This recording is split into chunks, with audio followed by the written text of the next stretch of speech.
Welcome back to our channel. जैसे कि मैंने पिछले वाली वीडियो में कहा था, कोई अगर यूट्यूब पे इंडिकेटर आपको पेड होगा, वो आपको ट्रेडिंग के लिए हेल्प कर रहा होगा, तो आप मुझे कमेंट और मेल कर दीजिए, तो मैं आपको वो फ्री में अवेलेबल करके दूंगा। तो पिछले वाली वीडियो में मुझे कमेंट आई थी कि सर मुझे जैगुआर इंडिकेटर के ऊपर एक सेटअप लाइए, मतलब एक इंडिकेटर लाई, जैगुआर इंडिकेटर बताइए। तो ये वीडियो आज जैगुआर इंडिकेटर के ऊपर बेस होगा। तो चलिए देखते हैं। आपको पहले ट्रेडिंग व्यू ओपन करना है और ट्रेडिंग व्यू में जाके आपको इंडिकेटर सेक्शन में जाना है। इंडिकेटर सेक्शन में जाके फ्रैक्चुअल ब्रेकआउट डालते ही आपको जो 294 जिसको लाइक है वो वाले इंडिकेटर को ऐड कर लेना है। और अगर आपको ये मिलना नहीं होगा तो मेरे डिस्क्रिप्शन बॉक्स में उसका लिंक भी होगा, देख लीजिए। इनका ये प्रोफाइल है, जिन्होंने इंडिकेटर बनाया है ये इनका प्रोफाइल है और ये उनका इंडिकेटर है। ये वाला उनका इंडिकेटर है जो आपने को ट्रेडिंग व्यू में ऐड करना है, वो जिसको कहते हैं वो जैगुआर इंडिकेटर, ये वाला इंडिकेटर है वो। तो इसको ऐड कर लेना है, फ्रैक्चुअल ब्रेकआउट। तो अपने को ऐड करते ही कुछ तो ऐसा दिखेगा। तो अपने को इसके सेटिंग में जाना है। सेटिंग में जाके इनपुट में बैकग्राउंड कलर चेंज कर देना है, मतलब बैकग्राउंड कलर को बंद कर देना है। और स्टाइल में जाके प्लॉट वन, मतलब प्लॉट ब्लू वाला और प्लॉट रेड वाला अपने को बंद कर देना है। तो आपका ये रेडी हो गया जैगुआर इंडिकेटर। तो ये है आपका जैगुआर इंडिकेटर, मतलब उन्होंने इंट्रोड्यूस किया है, इसका एक्चुअल नाम है फ्रैक्चुअल ब्रेकआउट।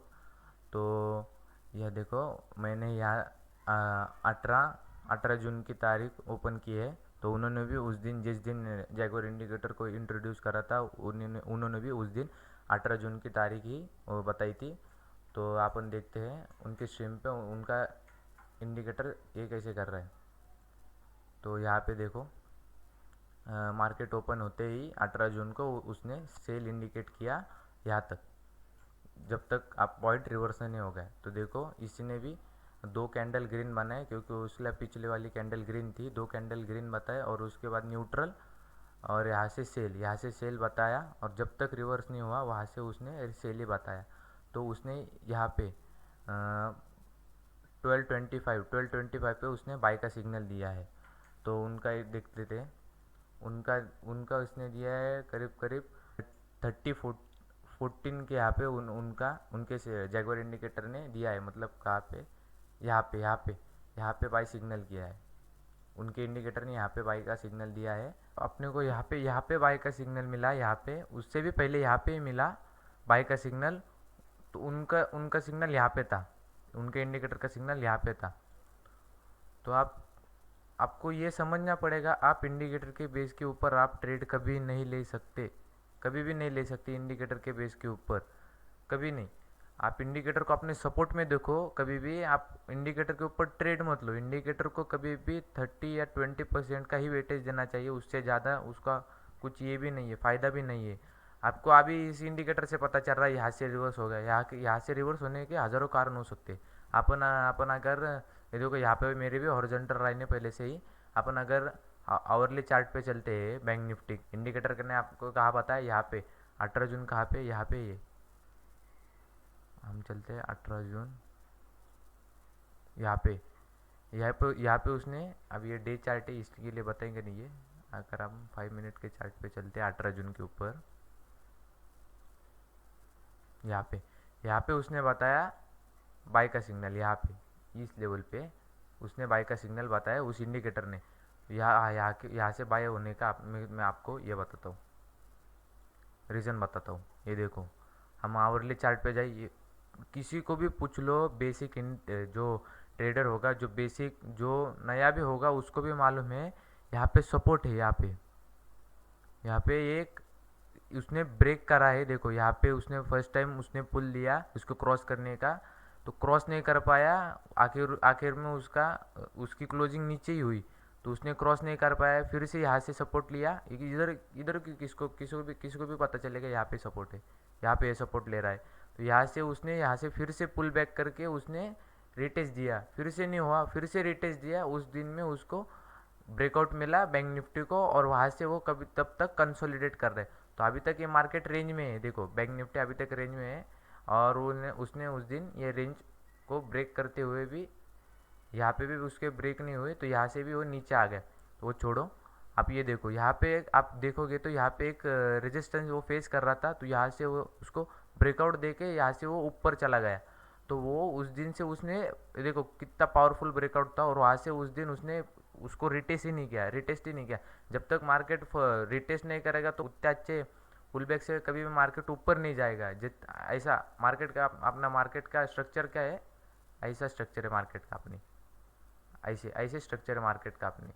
तो जब तक मार्केट रिटेस्ट नहीं करता, देखो यहाँ पे अच्छा एक पुल बैक आया, यहाँ से यहाँ पे रिटेस्ट, फिर मूवमेंट आनी चाहिए थी, पर मार्केट अभी एक रेंज में फंस गया है। तो जब भी अभी याद रखो, कभी भी कौन से भी ट्रेंड के ऊपर मतलब जो भी ट्रेंड होगा, अगर देखो पास्ट में उसका ट्रेंड था बुलिश, तो अगर वो उसको उसको ये रिटेस्ट करके उसको ब्रेकआउट देना चाहिए। पर वो यहाँ से ही अगर वो रेजिस्टेंस फेस कर रहा होगा, तो यहाँ से ही वो बार बार रिजेक्ट हो रहा होगा।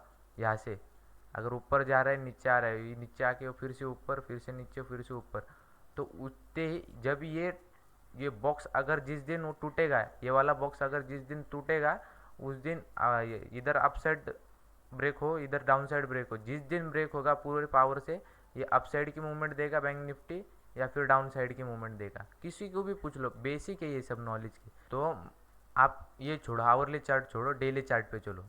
आप डेली चार्ट पे देखोगे ना, डेली चार्ट पे हम टॉप से बॉटम तक अगर फिबोनाची लगाते हैं यहाँ से यहाँ तक, तो पूरा क्लियर दिख रहा है 0.5 का रिजेक्शन।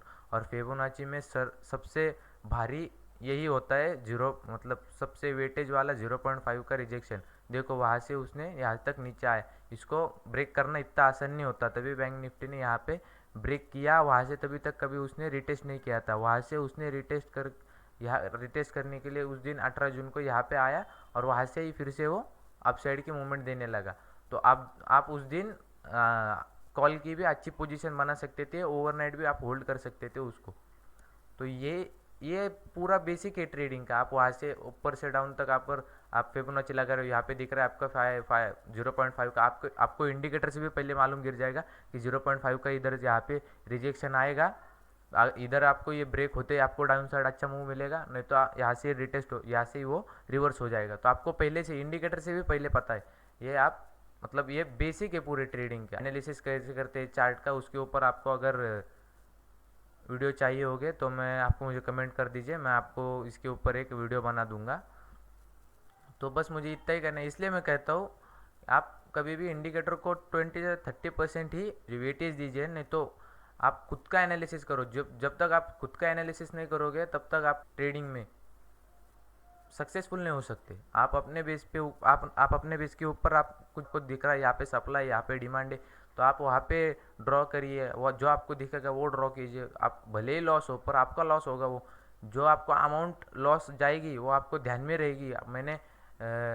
मैंने 5,000 का लॉस किया, मैंने 10,000 का लॉस किया, आपको वो ध्यान में रहेगी वो अमाउंट।